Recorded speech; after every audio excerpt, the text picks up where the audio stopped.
This video is sponsored by Hook Sounds, a royalty-free music service, and right now they have a huge Black Friday discount from 21st to 25th of November, where you can get 45% off on subscriptions. So don't miss it.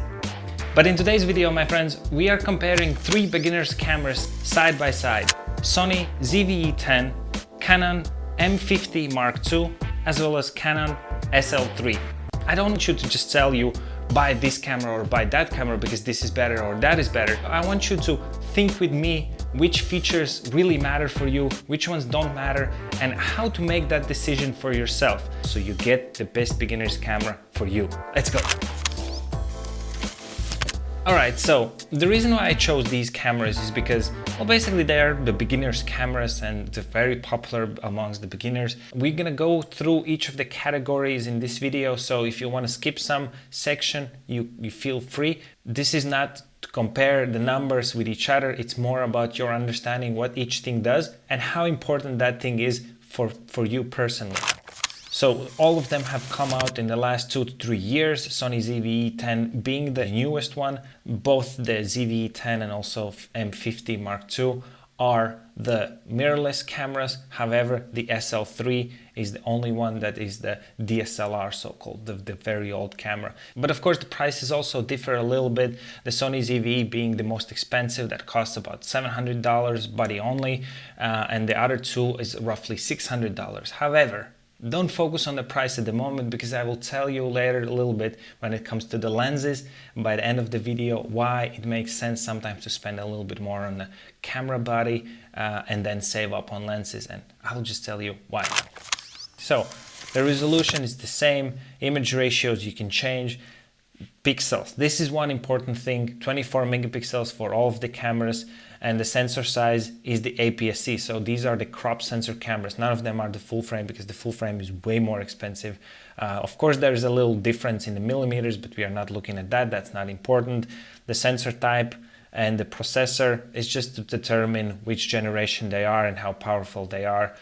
So from this whole sensor section, the megapixels is the only thing, and the APS-C, of course, the sensor size is the only thing that matters, and all of them are absolutely equal, so there's no difference besides just the processors, that some are newer, some are more capable, but you won't see that much of a difference as a beginner, let me tell you that. When it comes to image, the ISO, white balance presets, not super crucial. However, none of the cameras have in-body image stabilization. However, the Sony ZV-E10 have an ability to record the gyroscopic data. This is only applicable for videos. So this gyroscopic data allows you to then stabilize the footage using the software, which is a huge benefit towards the Sony ZV-E10. But for photos, there's no difference. They are all without active image stabilization or IBIS. Obviously, all three cameras can shoot JPEGs and RAWs, and different type formats and so on. Next section, optics and focus. This is quite important, and this I think is where the differentiation between the three cameras is quite important. So obviously, you know, you have the contrast detector, phase, multi-area and so on, all those features for the autofocus, but you know, all of them are quite similar. Where these cameras differ is number of focus points. The SL3 has 9 focus points, and that is just, in my opinion, extremely miserable, because I think for Sony, they had it in the Sony a6000 that came out like 8 years ago already. They had 420 focus points. Here the Canon, even though it's from 2019 or something, they are still sticking with 9 focus points. That means in the whole image, if the object is somewhere there, it will focus only in one of those 9 objects, which is ridiculously little. So if you want a reliable autofocus, I would say keep away from the SL3 in this particular case. If you're doing landscapes, you'll be totally fine, because in landscapes you will not have too many objects to focus on, and a lot of times you even use manual focus. But if you're shooting objects, sports, if you're shooting, you know, travel and portraits or whatever, it's going to be crucial. Obviously, the 143 focus points, I would say for 2022-23, this is, in my opinion, unacceptable, because you're making a new camera and you cannot produce the similar result, I don't think it's that good.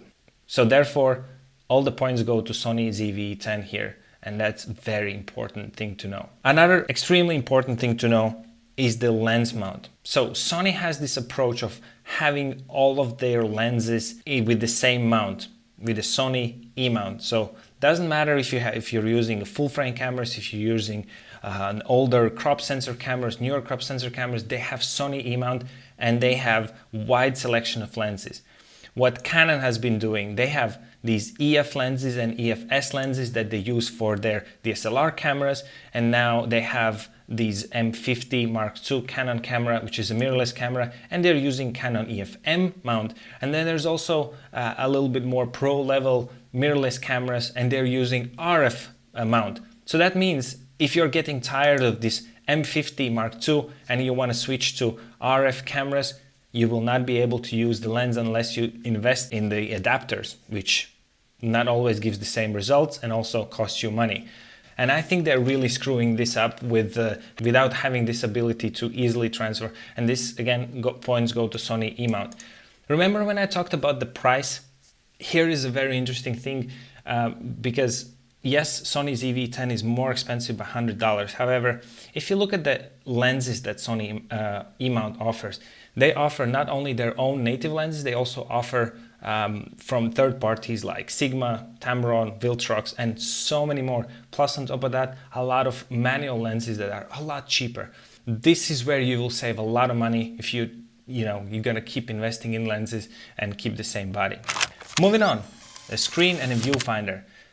This is where things are not so good for the Sony. As we can see, the screen dots or the resolution basically is a lot better or a bit better for Canon cameras. All three of them are same size. All three of them are fully articulated.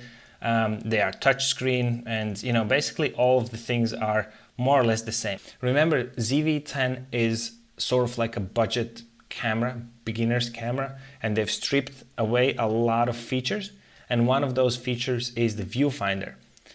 I personally never use a viewfinder, so I couldn't care less about its existence, about resolution, and how comfortable it is to using, because I always use the screen.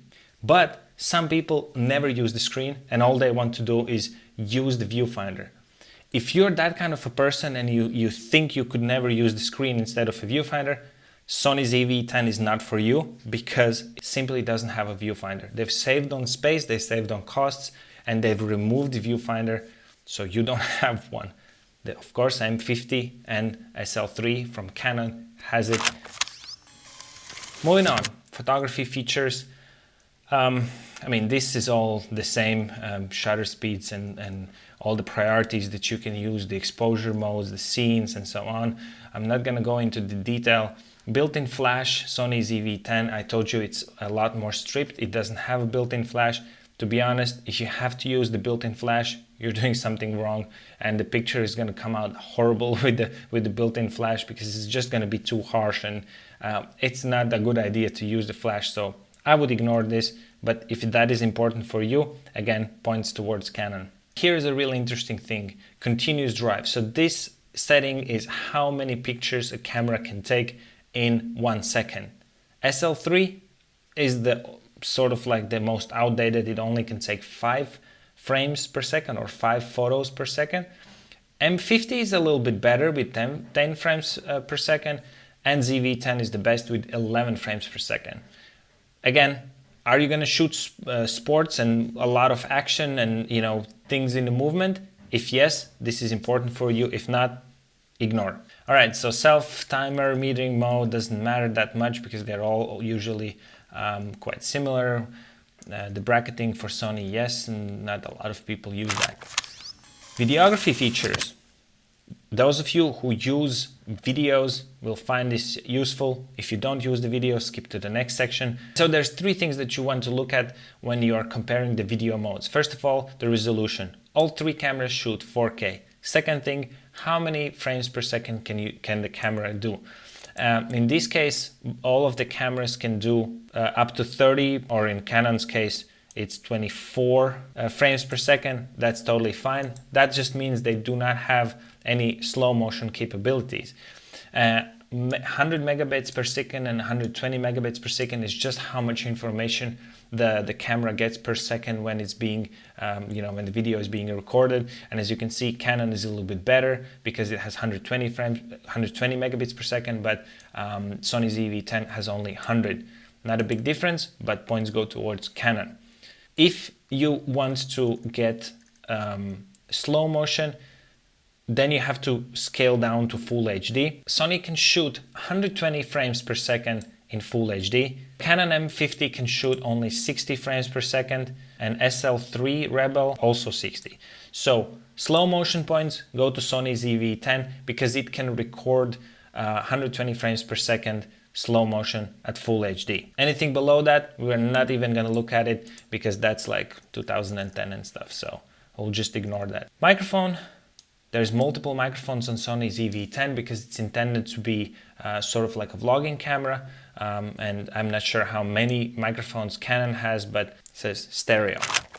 Next up we have the connectivity. Big deal for some and not a big deal for others. USB 3.2 Gen 1 for Sony ZV-E10. That means that they can just transfer 5 gigabits per second, while the Canon M50 and Canon SL3 can do only half a gigabit per second. So ZV-E10 is a lot faster in data transfer. USB charging, yes for ZV-E10 and no for the others.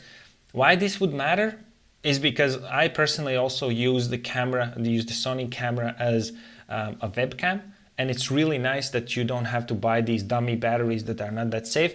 I can just plug in the cable to my docking station, and when I'm doing the conference calls and so on, then the cable that is used to transfer the video is also being used to charge the camera. So I never run out of battery, even if I have to sit for hours in the same meeting. Which is a little plus that you can use the camera in different ways, not just taking photos or videos. HDMI, yes, mini or micro HDMI for all. Microphone ports, yes for all three. That means you can attach a shotgun mic or any other type of mic, because we all know how bad are the built-in microphones. Headphone port, this is a really good thing for Sony ZV-E10 because you can monitor the footage and plug in the headphones to listen to exactly what the camera is recording and what kind of audio it comes out. Wireless, yes, built-in, NFC, Bluetooth, and so on for all three, except NFC is not for Canon cameras. And remote control, yes, and you can also use smartphone, and I believe for Sony ZV-E10 you can use a smartphone to control the camera. All right, and further, physical, is it weather sealed? None of them are. The batteries. This is something that I know that always the DSLR cameras excel. So here we see Canon SL3 can take up to 1000 photos because their bodies are a lot bigger, the cameras are bigger, and so they usually fit bigger batteries as well, and they don't have to transfer so much data from the viewfinder and so on. There's a bit different technology. M50 being the weakest with only 300 shots, and Sony ZV-E10 440. In general, 440 you might think it's enough, but you also want to review the photos and so on, so I always recommend getting extra batteries. You can even easily get the third-party batteries. I've made a couple of videos about it, so you can check on my channel. These are not a big deal. They're quite small, so throw them in a backpack and you're good to go. So here's a very interesting thing. Canon SL3, because it's not a mirrorless camera, because it's a DSLR camera, it's quite big and bulky. So it's almost 1 pound or 450 grams, while the Sony ZV-E10 is the smallest and lightest. As I told you, they've skipped on a couple of things. Also, the build quality, for example, for Sony ZV-E10 is not the absolute amazing because it's quite plasticky and feels a little bit cheap. But as I told you, they try to keep the price down and try to remove all the unnecessary features to keep the weight down, to keep the price down, and have it the most compact possible. Other features, we are almost at the end. Orientational sensor for all of them, yes. Time-lapse recording, yes. And GPS doesn't have. That's about it. Too much rambling. I'm done for today. I really hope this video was helpful for you, and at least you will be able to make decisions a lot better. I really thank you for sticking around all the way until the end. And of course, I'll see you all in the next video very soon. Bye bye.